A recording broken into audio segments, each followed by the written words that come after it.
The Devil Wears Prada is from 2006.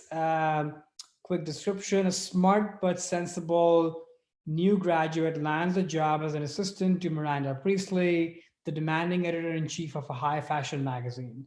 Starring Anne Hathaway, Meryl Streep, Emily Blunt, Stanley Tucci, directed by David Frankel, and based on a book of the same title.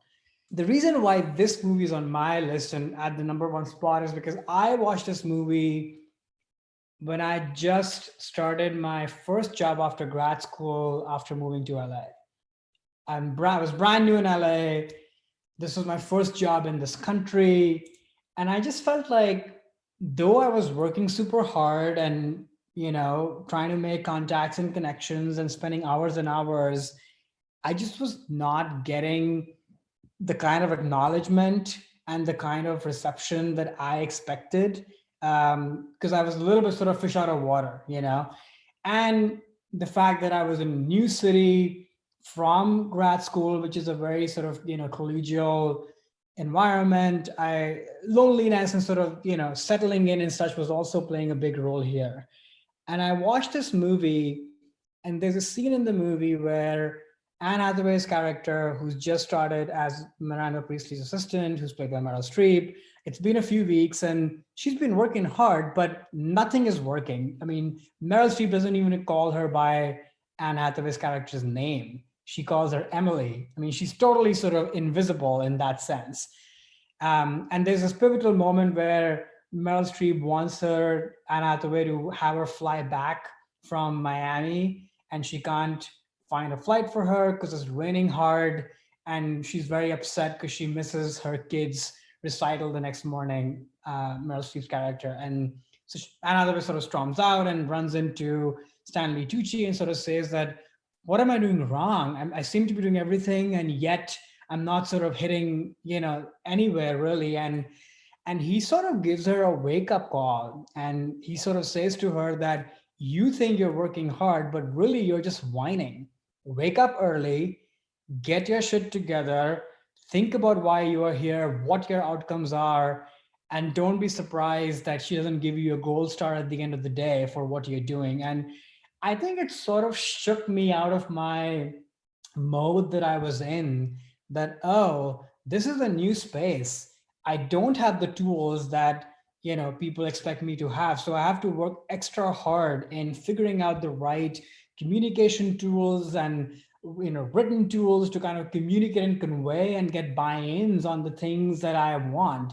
It's not just about good ideas or working hard. There's so much of it has to come with just communication and whatever those tools are. And I think this movie was a bit of a wake up call for me in that sense. And then the second aspect of this movie, yes, there's a lot of bad treatment of sort of what assistants are made to do. I also kind of walked away feeling that this movie really celebrates people who are damn good at their jobs. Like Meryl Streep, you probably would not want to work with or work for Miranda Priestley, but she knows every inch of runway, that magazine that she works for. And it's fun to see Anne Hathaway's character's journey, from sort of not wanting to be at this job, being totally lost under fire, to then being really good at it. And I think there's something really amazing and uplifting about seeing people good at what they do. And so this movie is also now over time become a bit of a, when I'm feeling low at work, this movie weirdly is a pick me up movie for me, from a work standpoint, because you really see people doing great, obsessing over details that probably don't matter to the outside world. Famously, lapis versus cerulean. I don't even know these are shades of blue, but thanks to the movie, now I know that. So that sort of is in there too. And then there's a interesting sort of parallel of, again, the cost of doing well at work. And in this movie, it's about Anne Hathaway kind of not having the time to be with her friends or her boyfriend, and those personal relationships are sort of falling by the wayside. And I remember watching that and sort of feeling that, oh, this is probably a bit of a cautionary tale sort of thing here. And when I was doing well at my job and I didn't have the time for friends and such, I just remember saying to myself that, oh, Karan, you're crossing to the dark side, because there's like a dialogue in the movie of that kind, you know. But over the years that I've watched this movie more and more, my perspective has changed on it. Yes, you have to strike balance, but the movie and her friends and her boyfriend are also kind of jerks who actually don't appreciate what she's doing and the hard work that she's putting in. In fact, now this movie to me is that, oh yeah, the people who you love in your life, you have to support them, you know, when they are at work going through hard times, but also when they're digging deep to find something bigger, because you have to push if you want something out of what you're doing, and you have to support people you love in the right way. So it's interesting how that kind of narrative has shifted over time for me. And then the last thing I would say that it's just a super entertaining movie, quotable lines all over the place, a great introduction to a whole new world. I had no idea what the fashion world really entails, and great performances by everybody. And last but not the least, sort of the beginning of my obsession with Meryl Streep. Sort of, I think this was the first movie of hers that I watched, and then I, you know, watched Julie and Julia, and sort of said, "Oh, this is the same person playing these two roles. Crazy!" And then sort of went back and watched everything that she's ever done. But I really think that the reason, at least I think that the reason Meryl Streep is in the cultural consciousness the way she is, it's because of this movie, because it sort of launched her back into pop culture in a way, and people sort of took note of that. Oh yeah, this is not just a great technical actor who's a master of accents and all of that. Like, this person can really command a movie like this, and you know, present such a layered portrayal of a character who would be a caricature otherwise. Totally, like, this movie does not work if you take her out of it. So yeah, that's my number one, Devil Wears Prada. Constant rotation in my home on a yearly basis. Yeah, this is a fantastic film. I like this a lot myself. I agree with you in terms of Meryl's performance, and it is great. And it's hard to play this character where you do have some sympathy for her, even though she's not a great boss or arguably a good person in various points of it as well. But she exposes that softer side. I think a lot of your points you said around this film too are really interesting. I mean, there's a lot of parallels between this and that Swim with Sharks film for me. I actually, when I first saw this movie in the theaters back when it came out, there was definitely a sense of like PTSD, where honestly, like, some of the scenes are very hard to watch because I lived through that same type of, you got to get like that there's a whole scene in the film where they had to get the Harry Potter manuscript before it comes out. Like, yeah, you're put in those situations where it's like, what, how am I supposed to do that? Again, has nothing to do at all with your job. Has something for her kids. So it's like, you're helping out personal things. Like, I had to go through those things, and I'm just like, this is such BS. Like, again, it's even sometimes now hard for me to watch the film because of some of that PTSD from my time as assistants various places. But you also, that interesting scene you raised too around like Stanley Tucci, I do think that's a very interesting moment where he provides her that advice, but I think is actually really good advice of, you're not entitled to anything. You got to prove yourself, you know, be strong in your own sense of your worth. You don't let any other people affect that, right? If you know you're doing a good job, you don't need that constant, you know, gold stars or, oh, you're doing a great job, that constant affirmation. You need to really have that in yourself. Interesting though, that, you know, there's this parallel scene kind of in Swim with Sharks, and how they explain, so Stanley Tucci in a way in that film's explaining her behavior, right? Of like, oh, Meryl Streep's doing this in a way, and you should, you know, react to this, and how, you know, be true to who yourself is.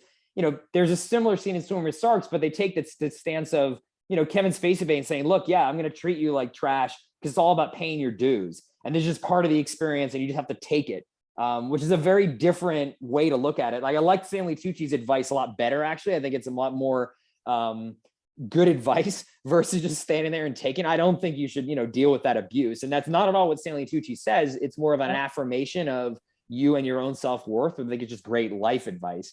You know, I also think that it is a cautionary tale too of how she throws away various aspects of her life and puts her friends in a romantic life in jeopardy, which I personally don't think a career is worth that. And you should be putting work, I love personal relationships. But you do raise an interesting point too, that I didn't realize until several times after 4 or 5 viewings in, that yeah, her friends, especially her romantic partner, really do treat her horribly. He's not supportive. He's not, so it's very interesting. Like the movie could have made him sympathetic character where you sort of feel like, yeah, she shouldn't be pushing him away. But instead they give this added dimension of sort of, he's not appreciating her either.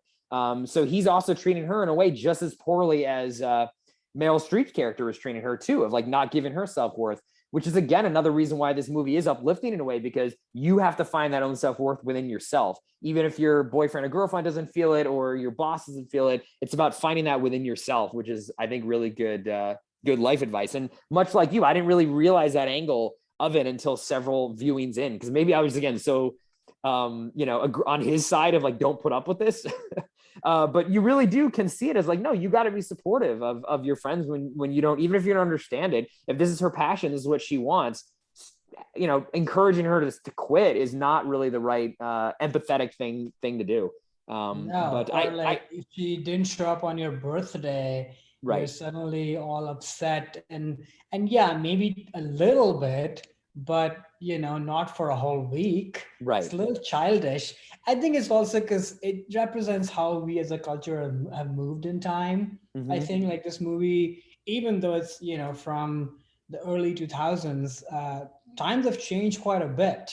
And I think even though this movie is showing and portraying women in positions of power and such, it still probably has one foot in that era of like, yeah, you should still be back home with the boyfriend to celebrate his birthday and help him out. And how dare you, go down your own path.